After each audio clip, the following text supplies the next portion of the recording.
let's start with, well, actually, you know what? Can we do, let's do the debunk first before we get to the throwback. Yeah.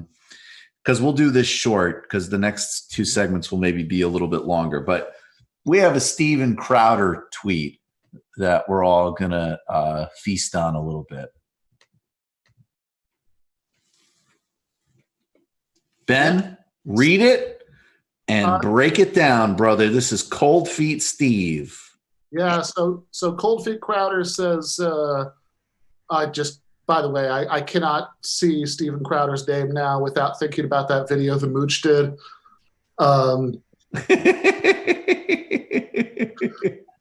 Oh my God. You mean the cameo? Yeah. Is there a way we could find that? I swear to God. You know what, Ben? Yeah. You started explaining this. I'm going to see if I could find that. So Crowder says all businesses are essential to those who rely on them for a living. And this is a pretty straightforward debunk, partially because Crowder is kind of dumb enough to do this in this totally transparent way, right? Like, like there's the smarter versions of people trying to do what he's doing here will throw all kinds of qualifiers and I'm not saying, on top of this. But he's just blatantly saying that like everything should be open because otherwise people won't have an income and, it's just, income is essential to you. And, I think that I'd like to think that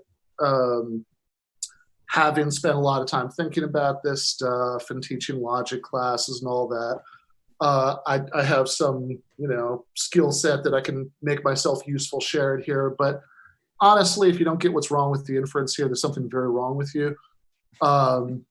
Or, more charitably, you've just been trained by the media discourse not to think about like any possibility at all other than like what Republicans are saying and what mainstream Democrats are saying. Because the obvious objection here is, yeah, you're right that the check is essential, but the check and the showing up to work at Applebee's during a plague can be separated. We can disaggregate these. Yeah, you could have one of these things without the other. So hear me out here. The government could just send you a check while you stayed safely at home and Applebee's was closed. There we go. Solutions. Okay, guys, I put it in the outline. Let's just end because in addition to tweeting out incoherent nonsense to promote mass death and corporate America, Steven Crowder has still not answered an extremely important moment of accountability setting. David, I don't know if you have this. Yeah, it's coming. I'm getting it up now. All right. This was a really I thought this was really clean communication from the Mooch. And by the way, I will just say too, I think this script was written by somebody else, but I think there's some ad libs here. I think Anthony Scaramucci gets exactly what's going on. Good morning and happy Sunday. This is a message for Cold Feet Crowder. And it got booked by Cinco Sanders. Okay, so listen up, Steven. Quit being a pussy and debate Sam. If you got to ask Daddy for permission, it is what it is. I know Sam ain't no teenager, but you got to man up and do the right thing. Don't be a hack and a coward, Crowder. Debate Sam. The alpha males. The alpha males are back. That is ridiculous. Men are ridiculous. Okay, you hear my wife? My wife just said men are ridiculous, okay? Man up. Man up and debate the guy, okay? Bonus footage.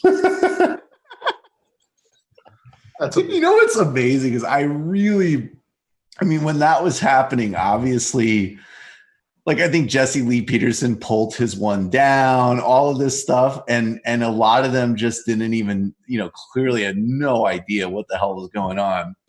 I think the mooch might have known exactly what was going on. Well, it's funny. It's funny either way because either he knows what's going on and he said that, or he doesn't recognize Steven Crowder by the name, which that probably hurts for Steven Crowder. That would hurt. But I feel like, I mean, look, and it's not, he gets paid to do it, obviously, but I think the mooch was familiar with the situation and found it funny. Maybe.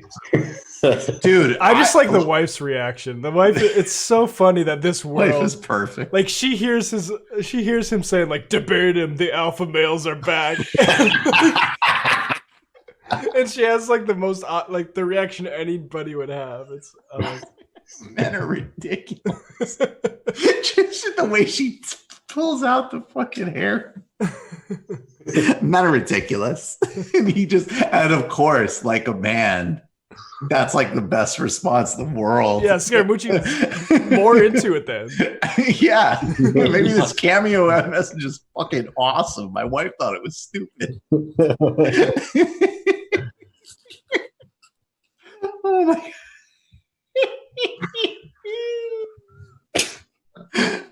Oh, all right. I need to break myself off here because I honestly could just sit here and play that again and again. I think I listened to that at least a dozen times when that first dropped.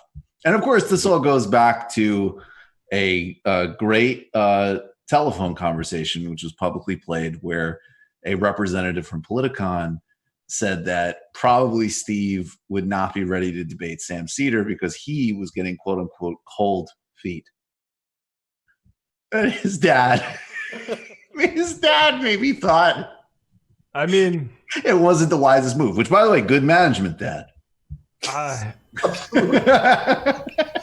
That recording lived in my Gmail inbox for like a year plus before we ever surfaced to the public.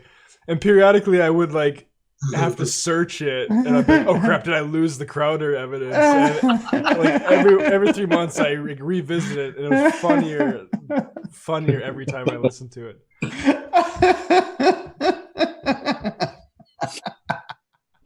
If you have to ask your dad, it is what it is. Yeah,